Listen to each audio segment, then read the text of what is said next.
3 tahun 2014 tentang pemerintah daerah, bahwa daerah berwenang mengatur dan mengurus urusan pemerintahan dan kepentingan masyarakat setempat menurut prakarsa sendiri berdasarkan aspirasi masyarakat dalam sistem negara kesatuan Republik Indonesia.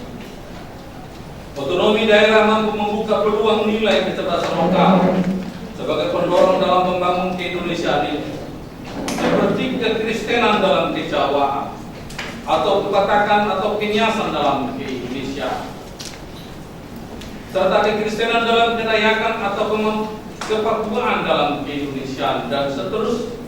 Itulah Bhinneka Tunggal Ika itu. Bhinneka Tunggal Ika itulah sebagai pilar pembangunan bangsa dan negara kesatuan Republik Indonesia.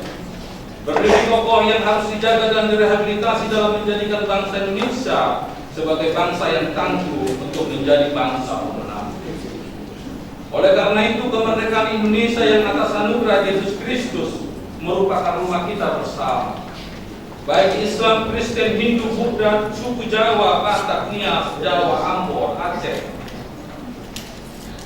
sebagai tempat bersama untuk membangun jiwa dan raga atas dasar Injil dan budaya dan Pancasila, agar dalam meninggalkan kegelapan menuju terang, dari pola pikir, dari pola kehidupan barbar menuju peradaban baru, atau yang saya sebut dengan neo-habitus,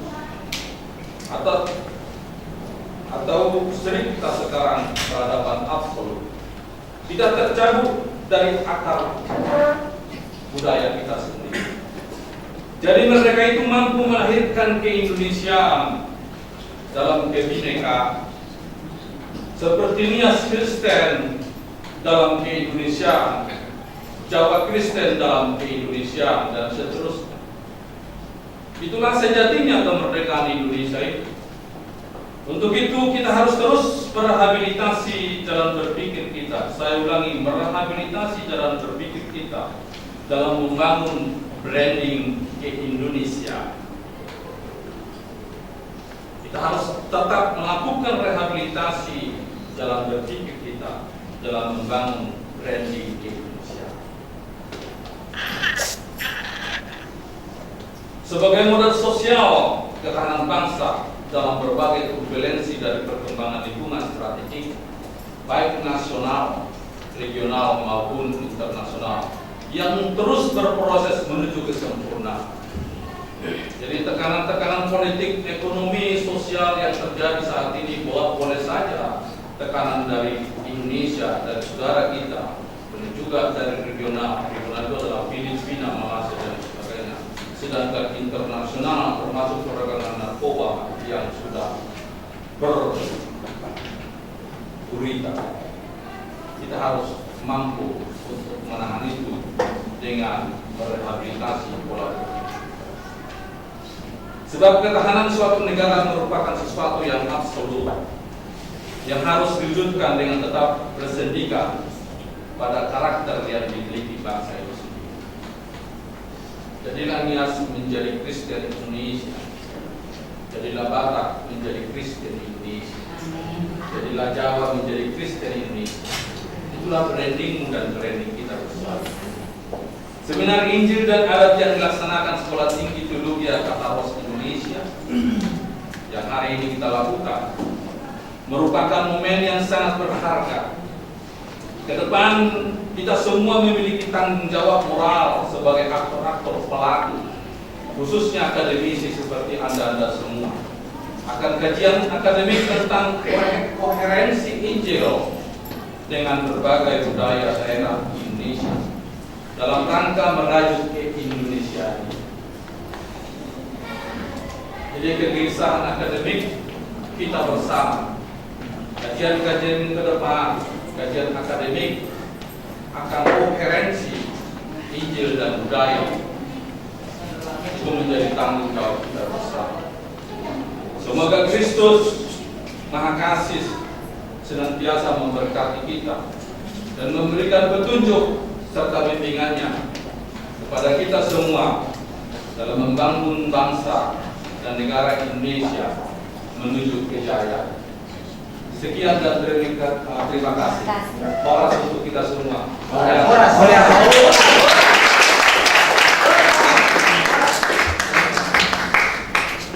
Sebelum kita mendengarkan penyampaian materi oleh Bapak Pendeta Dr. Insinyur Mangapul Sagala, mari kita dengarkan dulu sejenak secara singkat biodata beliau. Saya baca secara singkat, nanti kalau Bapak Ibu Saudara membeli buku Injil dan Adat Batak ada di bagian akhir biodata itu, di bagian akhir buku beliau. Ya, istri adalah Dr. Anda Yunis Borusiaan, alumnus dari FISIP UI.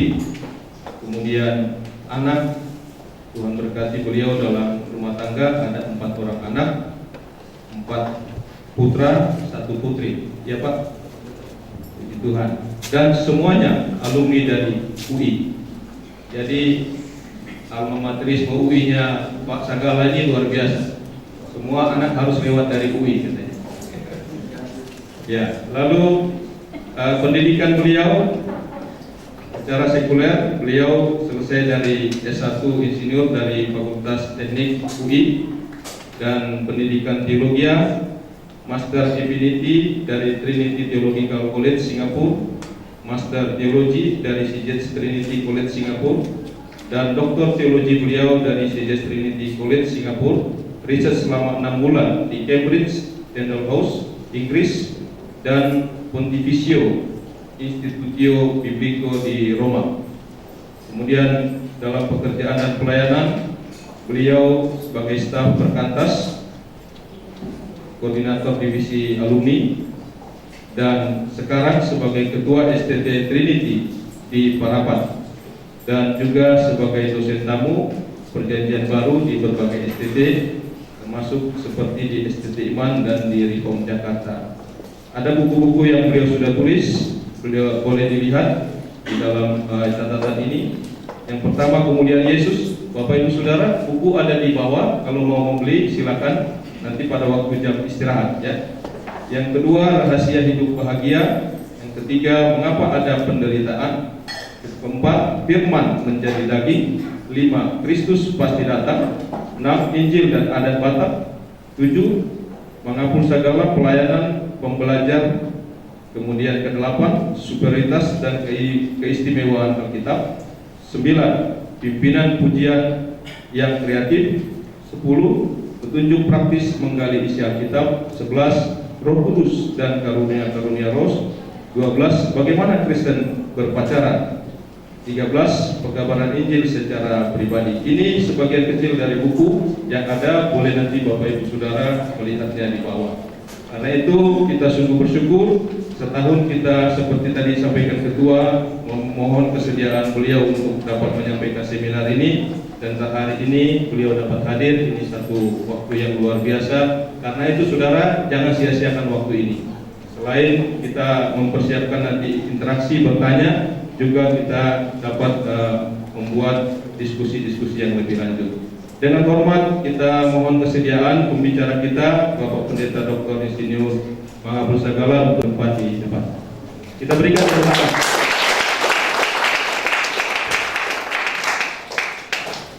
Bagimulah segala pujian, syukur, hormat, kemuliaan, keagungan ya Bapa yang mulia, Pencipta dan Penebus kami, yang mengaruniakan kami hidup dan segala tata kerama adat yang segera akan kami bahas.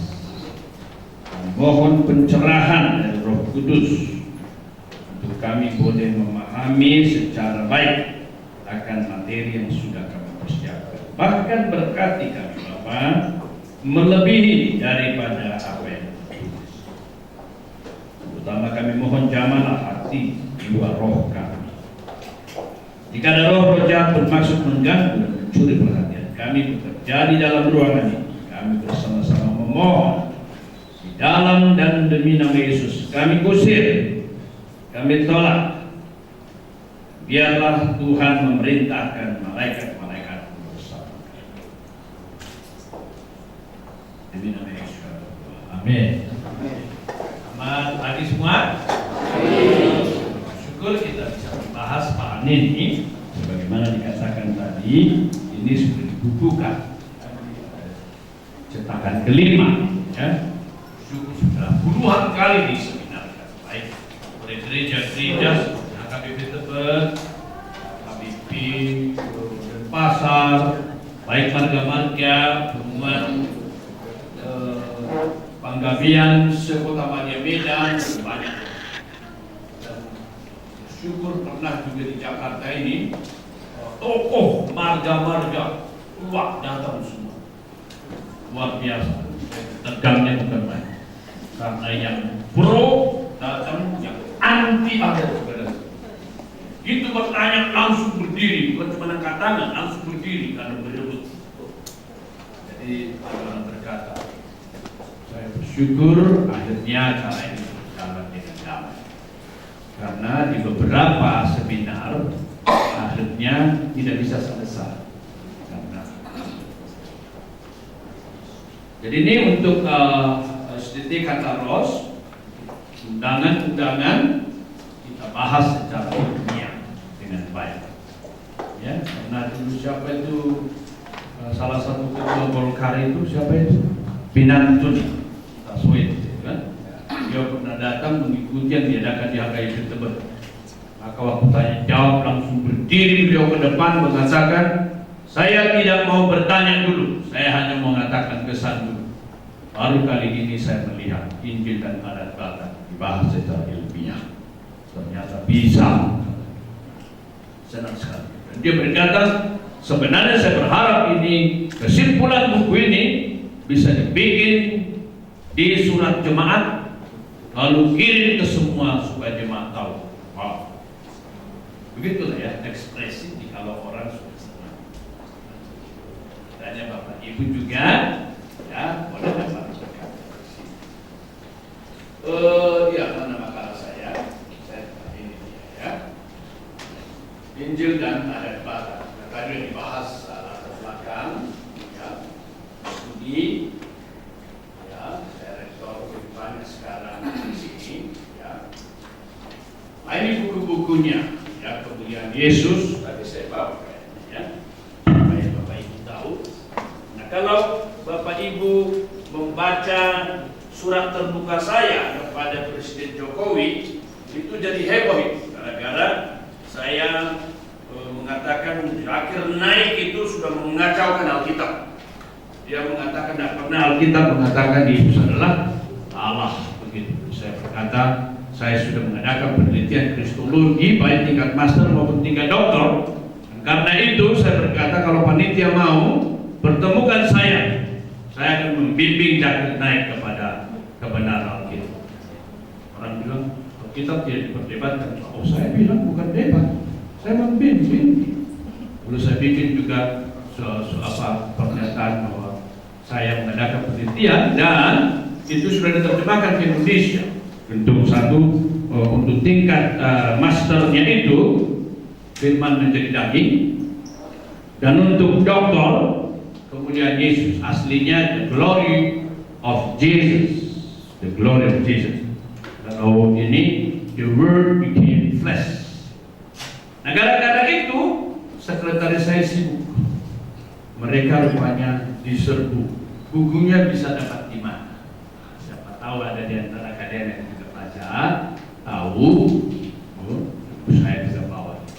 Kalau ada yang beli ini misalnya di toko, di BPK atau di Gramedia 105, memang perkantas yang menerbitkan ini harganya segitu 105. Tapi untuk estetik kita, saya bikin harga khusus, yang dua ini 100. Dua 100. Ya. Dan ini kalau di toko dibuat 40. Nah di sini 30. Lalu ada juga buku lain semua itu dipotong di sini. Jadi harga toko dibuat. Jadi toko kan ada komisi. Nah komisi kan kita. Ya, kalian. Manapun sebelum dilanjut, saya teringat Pak, tahun lalu ada mahasiswa kita yang memakai buku Bapak sebagai referensi untuk menulis skripsi, khususnya buku kemuliaan. Oh begitu? Iya. Nah, sampai cari ke beberapa dosen Pak, dan bertemu buku itu sehingga dia pakai. Ya memang katanya di banyak perpustakaan sudah mereka pakai. Iya, puji Tuhan, mohon didoakan. Saya sudah didesak menerbitkan edisi bahasa Inggris. Karena memang kalau melihat rekomendasi di belakang orang ketakutan. Maksud saya, gila. Craig Evans, profesor dari Acadia, lalu baca lagi. Hah? Dari Dallas jadi sebenarnya. Howard Marshall, wah ini punya semua ini katanya. Tokoh-tokoh teologi semua ini. Jadi ketika orang Amerika lihat ini, this must be published in English. Okay, originally that is written in English. Perlu ditulis supaya menjadi bahasa hukum. Jangan tidak tolong. Terima kasih, mohon didoakan. Memang setelah saya tinggalkan insinyur saya berdoa, Tuhan saya tidak mau tanggung-tanggung nelayan. Doakan saya supaya sampai mati saya hanya melakukan apa yang berkenan. Amin. Itu sebabnya orang berkata kepada saya, Anda ini belajar dokter jauh-jauh dari Amerika, dari Roma, dari mana, masa pergi ke Parapat bikin STT? Kita kira di Amerika, di Australia, so saya diminta, saya diminta. Jelas itu, Lutheran World di Asia berkata kepada saya, we have church look for the Lutheran biblical theologian, but we don't find any. Dia bilang, until we get to know somebody, sampai dia mengatakan Anda adalah Lutheran theologian biblical. So, tolong nyatakan kepada kami kesediaan. Kami mau mengirim Anda menjadi dosen utusan di Universitas di Bombay selama 3 tahun saja dengan gaji sekian $1,000. Langsung ditulis. Tapi saya berkata itu bukan panggilan. Panggilannya itu Parapat. Dan mahasiswanya nggak bisa bayar. Nanti lihat di sttrinity.com. Bisa juga kan di YouTube. Saya lihat Bapak Wakil Bupati tadi saya search isi percakapannya spiritual, ya. Kita doakan supaya kita juga bisa menggarap Tapanuli Utara, khususnya Sumatera dan Indonesia umumnya. Salah satu kerohanian paling jelek itu adanya di Tapanuli Utara. Meskipun di sana gereja, itu sedih. Di sana tenda biru sudah Pak. Tenda biru maksudnya pelacuran. Makanya saya bilang, kita nggak usah bicara bohong-bohong. Tuhan tidak pernah berkata pohon dikenal dari buah. Buahnya adalah buktikan saja. Ya. Daripada kita ngomong ngacok, kita muluk-muluk, lihat aja. Kalau Bapak Ibu lihat saya luar biasa sibuknya pelayanan ceramah sana sini, mungkin yang ikut ceramah Profesor Frank Kinner ketemu dengan saya juga, lalu kemudian yang politisme ketemu saya juga. Kapan Bapak tulis buku barangkali begitu ya? Ya itulah. Ini pun sudah ketinggalan jauh. Saya bilang Tuhan sebelum mati Tuhan saya akan tulis 70 buku buat. Ini baru 13, masih ada 57 lah. Mudah-mudahan makin tua mungkin nggak diundang lagi berceramah berseminar. Saya kerja dengan tulisan.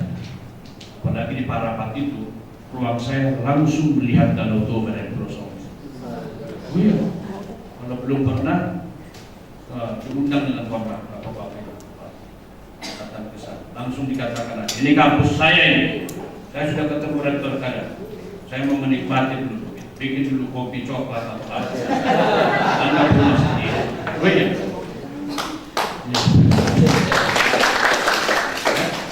Lalu mengapa ada penderitaan? Oh, rahasia bahagia ini bukunya tebal. Mana? Oh ini rahasia bahagia. Karena saya bawa di bawah nanti Bapak Ibu bingung. Tapi meskipun tebal, isinya tipis-tipis karena 82 artikel. Sehingga dalam 7 menit bisa selesai. Ini adalah oleh Jock Palar, wartawan Sinar Harapan. Dikumpulin semua pilihan artikel 82 lalu dijadikan. Karena dulu ditulis jam Sabtu di Sinar Harapan. Saya melanjutkan tulisannya. Jadi misalnya rahasia hidup bahagia ada 2 artikel di sini. Nah ini sesuatu yang Bapak Ibu sebenarnya. Kalau Bapak Ibu tidak bahagia itu salah. Karena apa? Khotbah pertama Yesus dan dicatat oleh Injil adalah berbahagia. Dan itu dalam bentuk jamak, makarioi. Luar biasa. Dan Tuhan tidak berkata 1 kali, 9 kali. Berarti serius. Nah, ini yang menarik. Tidak ada 1 kali pun dikatakan berbahagialah wakil bupati. Gak ada. Gak ada dikatakan berbahagialah kalau udah bupati. Berbahagialah kalau gubernur. Berbahagialah kalau uangnya banyak. Gak ada. Nah, ini yang menarik. Apa? Ada 2 artikel di sini. Baca aja sendiri. Nah, ini mengapa ada penderitaan. Nah, ini salah satu teologi yang sangat susah kan, teodisi kan, dalam sistematika. Nah, dulu saya berangkat dari sistematika. Jadi saya tulis, mengapa ada penderitaan? Tak gampang memahami penderitaan. Saya tulis di sini berbagai teori yang muncul, termasuk pendekatan filosofis dan akhirnya biblika. Ya. Lalu Kristus pasti datang. Kalau kalian datang waktu ceramahnya Profesor Alfred Kinner, ini buku ini baru diperkenalkan langsung habis. Jadi saya berkata, baik, nanti kalau kalian datang ke seminar saya akan membawa itu. Jadi di bawah ada, warnanya merah, Kristus pasti datang. Biasanya 40, di sini 30. Berarti berapa persen? Semua Injil ada Batak juga biasa 40. Mengaku segala itu orang yang menulis ini sama saya. Tapi tidak ada lagi buku itu sama saya. Jadi orang itu menulis, dibikin judulnya Pelayan dan Pembelajar. Tulisan lihat aja, penerbitnya aja Ramos Cosmo. Bukan berkata. Ya, saya pikir ini mudah-mudahan dengan tulis buku ini tidak memperuduskan saya. Sebab yang penting bukan mengapurnya, tapi juru selamat. Yang ke-8, superioritas dan keistimewaan Alkitab. Bukunya tipis, tapi ini menjadi pertanggungjawaban saya bahwa Alkitab itu adalah betul-betul dapat dipercaya. Tipis kan? Jadi orang berkata percuma Anda dokter, masa tulisnya seperti ini? Marah-marah. Jadi orang berkata kepada saya, Yesus itu Allah apa bukan? Menurut Alkitab Allah. Hah? Hanya karena Alkitab berkata begitu lu percaya? Loh iya dong. Kan ini research menurut Alkitab, bukan research menurut kitab lain. Bagaimana kalau ternyata Alkitabnya salah? Itu kan bagaimana? Kalau ternyata benar, itu masalah. Jadi Bapak Bupati tidak sedikit pendeta nggak percaya kita. Jadi nggak usah percayalah semua pendeta.